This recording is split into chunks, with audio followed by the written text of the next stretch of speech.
Your store profile is the foundation of clean, professional receipts. In this video, you will complete your business info and add your logo. From the main menu, open the settings screen. Find the business profile section to enter your store details.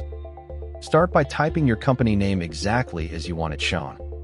Add your shop phone number so customers can reach you. Enter your WhatsApp number, which many Pakistani shoppers prefer.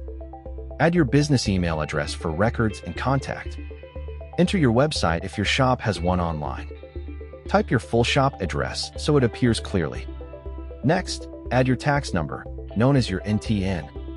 This is important for proper tax records and invoices. Now upload your shop logo from your computer. Choose a clear image so it looks sharp when printed. All of this information is printed on every receipt you give. That is why it is worth setting up your profile first.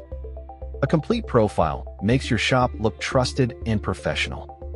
Save your changes and your store profile is ready. In the next video, we will configure receipts, tax, and security.